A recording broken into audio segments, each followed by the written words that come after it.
Okay, so one of our viewers sent this to me on Discord, and it's a good summary of what the current status of the World Cup is. I mean, like a real update. Not like the report out of Seattle that I just did a few days ago.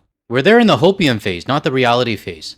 But this article is created by a Canadian writer named Fred Ferguson, and he lists out 4 main problems that are coming up for FIFA really fast. So I'm going to read out and share this article with everybody. And relating to the FIFA topic, apparently it's going to cost you $150 for a train ticket. That's ridiculous. And that's just to get to the venue. Talk about greed. I don't know about you guys, but I'm actually kind of enjoying this.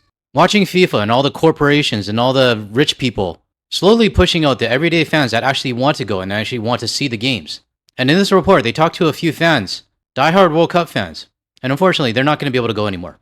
And on an unrelated note to FIFA, but a good warning to anybody still trying to fly in the United States, there was another close call, this time with 2 Southwest planes, and they were only 500 feet from each other. If you don't think these close calls are an issue, especially after what happened to the Air Canada Jazz flight, I don't know what to tell you. Because this is not normal. So we'll play this clip later and I'll show you how close they were from a mid-air collision. With that said, let's get started with the first Substack article. And it's titled, "The World Cup is coming, and the world isn't showing up. America built the stadiums. It just forgot to make people want to come." Now, like always, I'm going to read out this article for everybody. Because I know some of you are actually just listening to it right now, whether you're cooking dinner or cooking breakfast, or you're also visually impaired. I didn't actually realize I had that many people that were watching my videos that are actually just listening to my voice. So don't worry, I'll read it out for everybody. I got your back. Alright, let's get started. Something's off. 2 months before the biggest sporting event on the planet, and hotel prices are dropping. Not rising, dropping. Across the major cities like Dallas, Miami, Atlanta, room rates have fallen roughly 30% from earlier peaks. That's not normal, that's a warning light. Because when the FIFA World Cup shows up in town, prices usually explode. Demand floods in. Every room gets snapped up. This time, the flood never came. Now, you don't have to be a genius to understand why the flood never came. I mean, I got 2 reasons. One is orange, and the other 77 million wear a stupid red hat. But there's also these guys as well. I mean, people don't want to deal with these guys. But we know the US media right now is trying to push that all these last minute people are going to come in just before the World Cup starts. And that is the reason for the low bookings right now. Like, bullshit. People don't want to attend because of their safety, and because it's too goddamn expensive. But for me, the reason why I'm not even going to pay attention to it is because of this. Any organization that supports this guy and gives him a freaking peace prize or a FIFA peace prize while he's bombing other countries does not get my support. Getting back to the article, let's skip the fluff and look what's actually happening. Problem number 1, the welcome mat has been replaced with paperwork. The US expanded visa restrictions to 39 countries. Some of these countries have teams in the tournament. Let that sink in. Fans from nations like Haiti, back in the World Cup for the first time since 1974, can't even get the standard tourist visas. And it gets worse. I love it when it gets worse. It's like saying, hey, wait, there's more. Fans from 50 additional countries may need to post bonds for up to $50,000 just to apply for entry. Refundable? Sure. Realistic for average fans? Not even close. That's not a filter, it's a wall. Now, back when the US government decided to introduce this stupid $250 visa integrity fee, the first thing I thought about was the World Cup. And the first actual thing I said is like, what the hell are you guys actually doing? Are you trying to shoot yourself in the foot? And then not long after that came the $15,000 bond for 12 countries. I was like, okay, there's no way in hell people are going to go to the World Cup. But what was the media saying? Back then, I think this was like, September, October of last year? The media was saying that starting in January is when we're going to see a whole flood of bookings come in. Well, we're already in April, and that hasn't happened yet. I'm not even an expert, I'm just using common sense here. I mean, anybody could have predicted this. Okay, now getting back to the article. Problem number 2.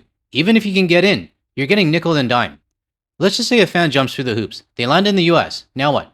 Train ride, $12 to $150, which I'm going to talk about later. A bus, $80. Parking, $225. What? $225 for a parking? That's just like comedic. I'm sorry. That's not tourism, that's extraction. And it's not consistent either. Some cities kept prices normal. Others went full once-in-a-lifetime cash grab. That kind of chaos doesn't inspire confidence. It screams, you're on your own here. Now, the report I'm going to show you after I talk about this article goes into more in-depth when it comes to the bus rides to the venue. But $225 for parking. And you know what? Any of these companies or any of these businesses that are jacking up the price just for this FIFA World Cup, I hope karma comes to get them. And if you agree with me, let me know in the comments below. And if you agree and you're not subscribed to my channel yet, and you want to hear more from a Canadian and international perspective, hit that subscribe button below. That way you're notified of my future videos. Problem number 3, ticket prices are out of orbit. Entry-level matches, $140. Opening match, $2,735. Final, $4,165 to $8,680. Add flights, hotels, visas, bonds, and transit. You're not inviting fans anymore. You're screening for the wealthy and the fearless.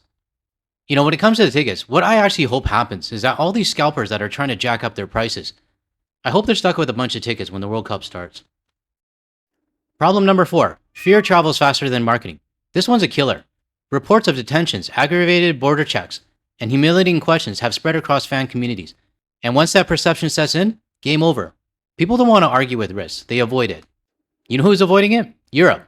Because we know that flights in June and July, compared to last year, are down, which is very unusual when you have the biggest sporting event in the world happening in those months.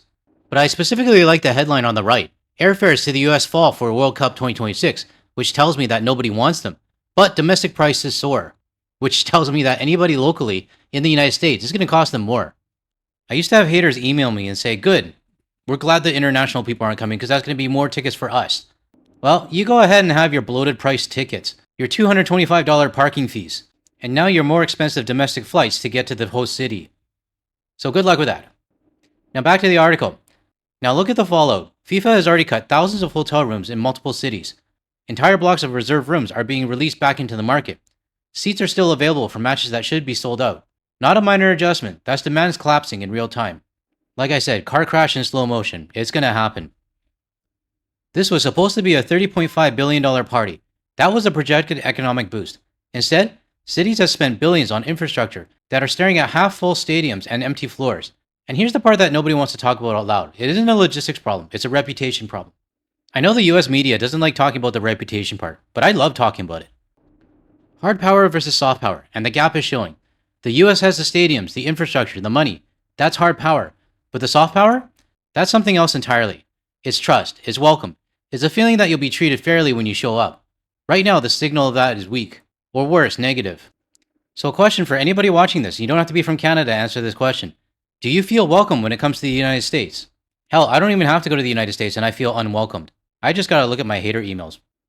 And the world is responding exactly how you expect. They're staying home, or going somewhere else. Because when a country looks unpredictable, expensive, and difficult to enter, people don't debate it, they opt out. So to close this off, hotel prices dropping just before a World Cup isn't a fluke, it's a signal. Visa restrictions, high costs, border fears are keeping fans away. FIFA is quietly cutting bookings. The stadium is ready, the world just isn't interested. The gut punch. You can build the biggest stage on earth, but if nobody feels welcome, you're just performing for empty seats. Now this is just a cold hard truth of where the FIFA World Cup is right now. You're not going to hear it from the local media in the United States. They're still trying to push the narrative that last minute people are going to show up just before FIFA World Cup starts, or they'll show up once their team advances. But what they're missing is that if these people have to come from a country that requires a visa, it's going to take time. Not only that, like airfare last minute is really expensive right now. Then you got to worry about your hotel. So I don't see many people trying to book last minute when you have all these roadblocks just trying to get there. Now speaking of another deterrent, I did mention it in the article. New Jersey is going to be charging $150 for a train ticket just to get to the freaking venue. Let's get started on this report. I mean, good luck with that. You know, Listen. FIFA, of course, doesn't have to do this, but now one lawmaker stepping in, taking this from just your average New York gripe to telling FIFA to cover nearly $50 million in transit costs for fans already shelling out record prices for tickets. They're asking FIFA for like millions of dollars for transit? Yeah, good luck with that. The winner is New York, New Jersey. The announcement U.S. soccer fans had been waiting more than 3 decades for. World Cup soccer finally coming to the United States. And then the reality. That's nuts. That's a lot. Sounds like a cash grab to me. Everything World Cup would be expensive, including even taking mass transit. FIFA is turning this World Cup into a ripoff. So my message to FIFA today is simple. Pay up. Why don't you go ahead and write them a letter, Chuck? I mean, you seem to be pretty good at that. The announcement that NJ Transit will charge $150 for a $13 fare, getting the attention of a United States senator who's now telling FIFA, you foot the bill. Soccer fans agree. World Cup tickets are very expensive already. Being a fan of soccer, I could not get any tickets so far. And now they're adding $150 on top of it. It's getting very expensive to be a fan nowadays. Fans dreaming of snatching tickets to the matches set to run for 5 weeks in June and July, now dealing with sticker shock. My hope is that prices will decrease and I'll be able to buy it. And I have to figure out a way to go to MetLife without paying that much. And soccer is about people, it's not about the money. No, I think it's always been about the money. It's just that now that the FIFA World Cup is in a country where everybody is money hungry. So nobody should be surprised about this. All right, but let's talk about those ticket prices. Fans already losing their minds over the whole dynamic pricing thing that they say is knocking them out. In 1994, best seats for the final of Brazil versus Italy face $475. In today's dollars, that's roughly $1,000. But the best seats for the finals at MetLife this summer are going for 8 times that, if you can find them and grab them at face, $8,000. I mean, basically, you can just not pay for your kid's educational future, or you can go to a one game, one time. Talk about inflation. And we're talking like the nosebleeds, right, that are still $1,000 and up. It's crazy, crazy, crazy. So I guess, this extra $150 on top of that for fans is just like death by 1,000 cuts. But at this point, the discussionary period is over. It's set. We're paying $150. That's it. This is what NJ Transit is coming back and saying. Governor Cheryl, Kirsten you Cole. paying it. You paying it. Thank you so much. It's absolute greed. That's really all it is. And you know what actually shocks me is how fast this whole greed and, inflation of prices and hotels and everything exploded all within the last 3 weeks. And I get the impression that a lot of the US media are saying that we never expected this, or how did it get so high? Well, it's not a surprise to a lot of us watching this video right now. I mean, we saw it coming.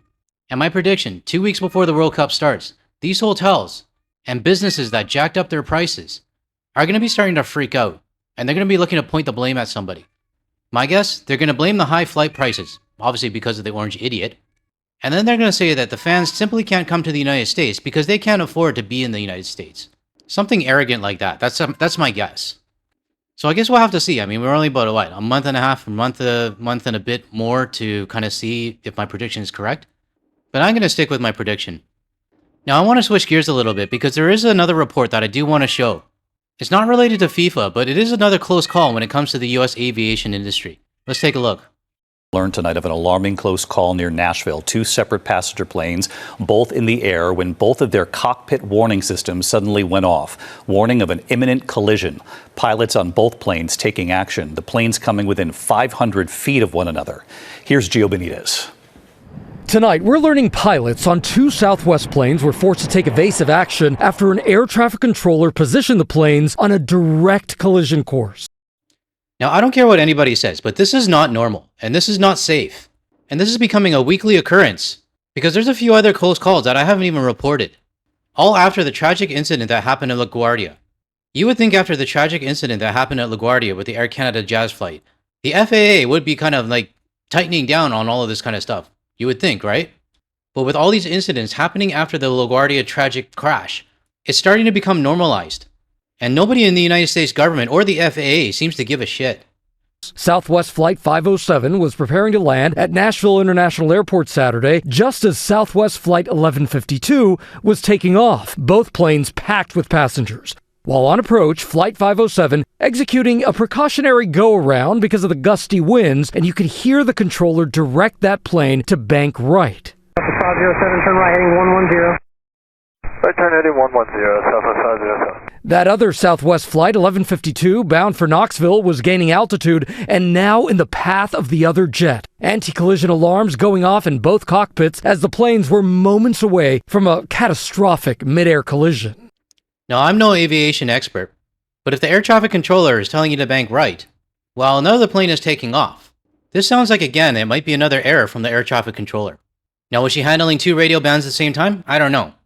But it appears the pilots got out of the situation on their own. There are multiple alarms that can go off in the cockpit. In this case, it was the most serious of those alarms, telling those pilots, you're on a collision course, you need to move the airplane now. The tower realizing the mistakes, telling the planes to change their altitude. Southwest 507, calling to maintain 3,000. 3,000, Southwest 507. Southwest 152, maintain 2,000. 2,000, we're already past the Southwest 150. The pilots responding to the anti-collision alert, taking evasive action themselves, narrowly missing each other with those passengers on board, roughly separated by 500 feet, right on top of each other. Meanwhile, David, tonight the FAA is investigating, and this is very serious because these planes were incredibly close. Again, only separated by roughly 500 feet. David? Yeah, that is really unsettling, Gio. Thank you. Unsettling, but what's going to be done about it? I mean, 500 feet, that's like, what, 152 meters? That's not very far at all. But this is yet again another close call. And how many more close calls is the US aviation industry going to get until there's another tragic incident? I hope me showing this to everyone serves as a reminder that if you are going to the United States, you got to be thinking about this kind of stuff when it comes to their aviation industry. And for anyone traveling to, like, say, Canada to Mexico, do not do a stopover or layover in the United States. Just pay the extra and do a direct flight instead. To close off this video, I would like to thank Jack5092 for taking this photo from Middle Island in Nova Scotia.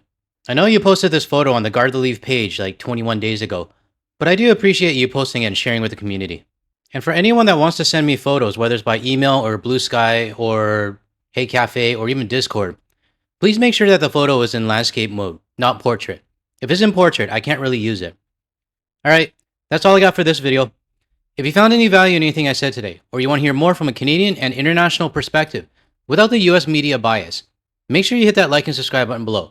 That way you'll be notified of my future videos. If you want to see more of my videos, check out the ones that will show up on your screen shortly. Thanks everyone. I'll catch you in the next one.